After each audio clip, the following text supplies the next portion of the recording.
Hey, Tech Mobility community, Erica Gaines here, your go-to expert for officer wellness and resiliency. Today, we are diving into mobility for your next shooting competition. Whether you're patrol, investigations, or leading the charge, this is your time to reset, relax, and prepare. Stick with me for the next 15 minutes and I will show you proven ways to protect your mind and your body.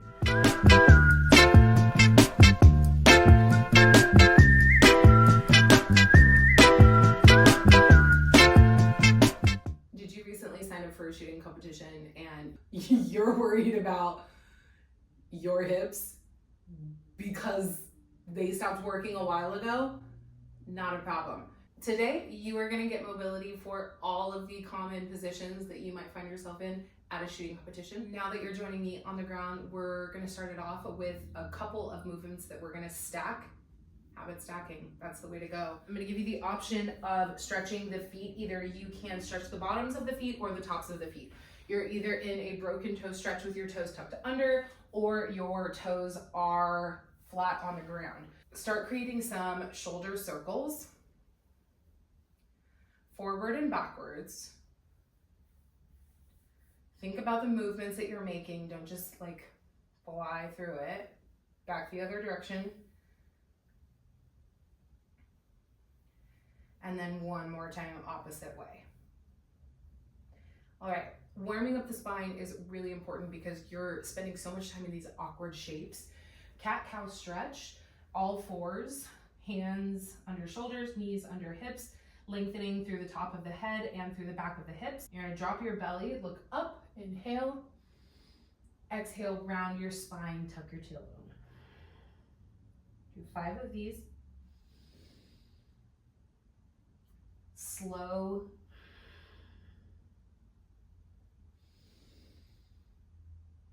No rush. Think about your spine moving.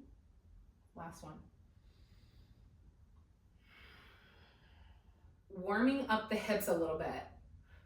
Everyone's, it can be a sore spot for some of us. Runner's lunge is a really incredible way to open up your hips. So we've got a knee forward, stacked over the ankle. Drop your hips as low as you can. If you want to tuck the toe under, you have the option of lifting that back knee. It's going to activate the stretch, or you can leave that leg down on the ground. If it feels comfortable, you can bring both hands to the ground, or you can move your way upright, whatever feels the best for you. But check in with your breathing and make sure that whatever stretch you're in, you can. So if you need to come back out a little bit, that's okay too. Wow. Focusing on allowing the hips to drop downwards towards the ground. Good. We're going to bring the hips backwards, swap out sides. You might notice you're more flexible in one side than the other. That's super common.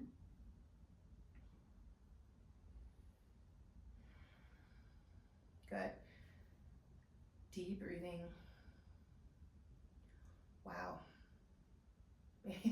If it's tight, maybe see if your face can smile. It doesn't feel like that's what I want to do. Okay, we're gonna send the hips back. But again, these are all shapes that these are all things that you're gonna be putting your body through. It's not uncommon to be down in a crouching position. So if it feels uncomfortable to do it now, then be freaking glad that you're doing it, because the day after a competition, you're like, ow! Okay, we're gonna come into a deep squat. So I want you legs wide, hands to your knees, hands to your knees. Drop your hips down towards the ground as far as they can go. If you wanna walk your feet outwards, it's totally fine. You should definitely be feeling this in your groin, because I am.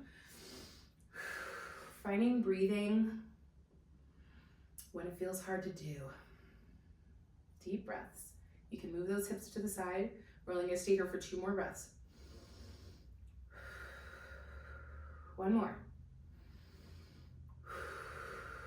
Okay, stand straight up. We're gonna do the same thing, except this time we're just gonna try to drop the hips down to the ground. Now, some of you, this might be where your hips go. Some of you, your hips can go down to the ground. Wherever you're at, We're just gonna stay at the lowest part of a squat.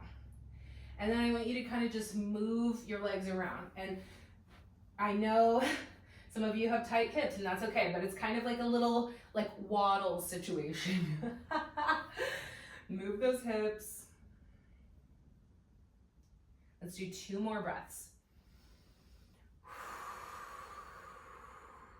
Okay, sick.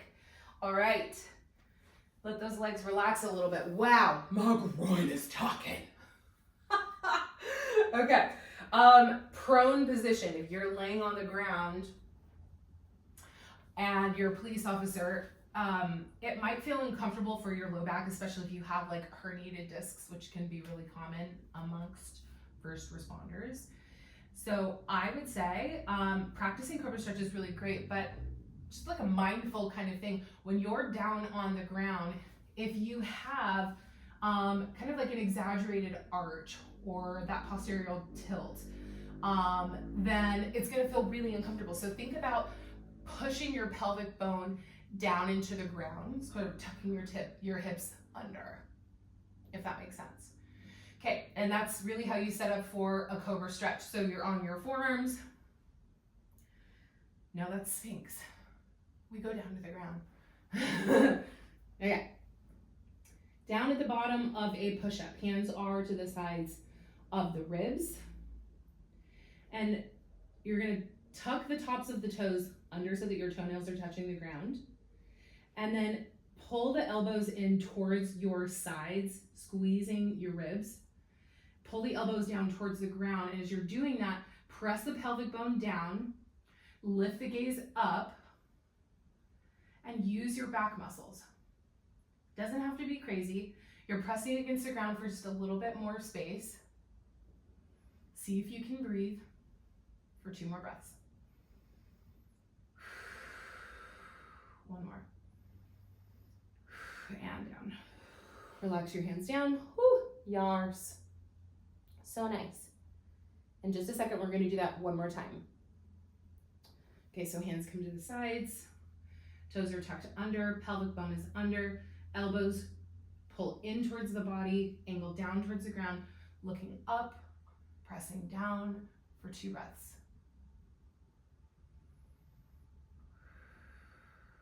Last one. Good.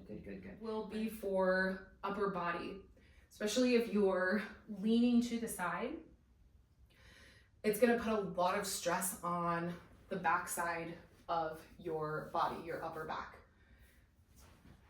Opening up that back body, opening up like any tension that's in that fascial tissue is gonna allow your body to do what it needs to do. So in a tabletop position, we're gonna take an arm and it's going to swoop under.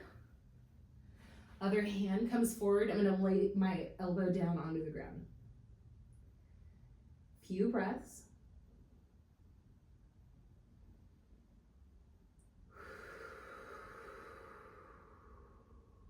Great. Do 1 more.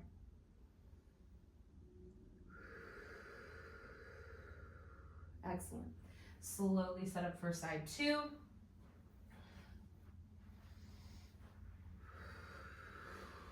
This is one of my favorite stretches.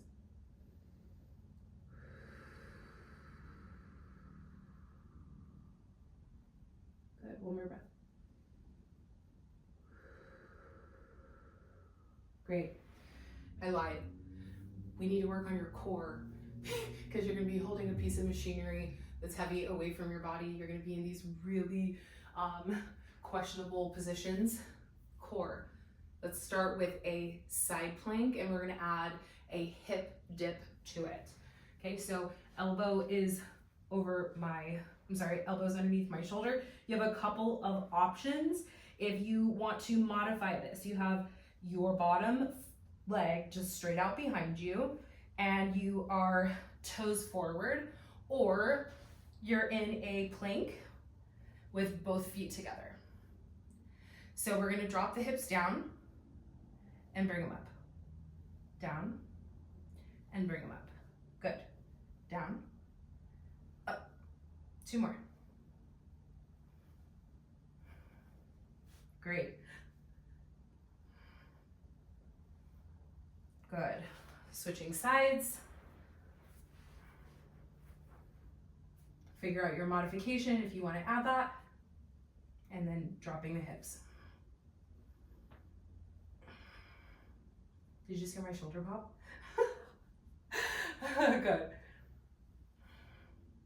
Last one. Good. Side planks. Those side planks just got my heart rate up. Okay. Side body stretch. We're gonna take outside leg, swoop it behind. Outside arm reaches up. Push the hips over to the side. Relax that inside shoulder. If you can look up towards the hand, great. If you're starting to fall open, do less. We want the chest open. Let's take 2 breaths. Last one.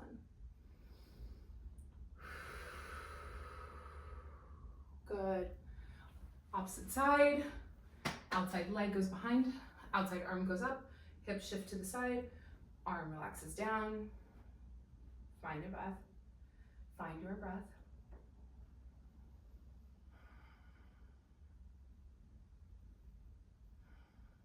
Good. Come back to a neutral position. Have a seat. We're gonna add a couple more things and then you'll be on your way. Spinal twist, thoracic twist. Really good since you're gonna be doing it. So find a chair. Arm, opposite knee. Twist by looking back. It's a really simple stretch, but I think a lot of people just like disengage, like they just disconnect from the intention behind it. So I want you to think about where at in your spine that twist is happening and take 2 breaths there. Yeah, you see how like engaging your breath in that area really opens up that space. Good, and then opposite direction.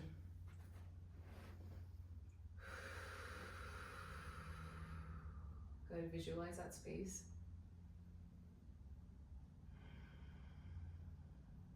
Last one. Final movement that we're gonna do is child's pose. This one, I want you to think about it as your recovery stretch. So post match, whatever, end of the day, if you have a cranky low back or your hips are feeling whatever, or even your shoulders, child's pose is a really dynamic stretch. So hips are back, feet are together, knees, I like my knees wide so that like I can just sort of relax a little bit more comfortably because sometimes my hips are really tight. And then come down to your forearms, forehead to the ground. And for the next few breaths, really focus on like the side of your stomach.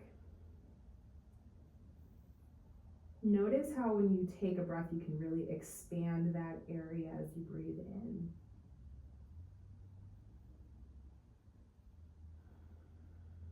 You need 2 more of those big breaths to the side of your stomach.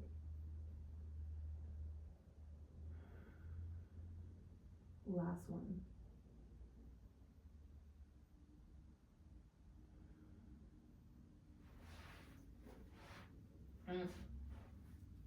I hope you crush it.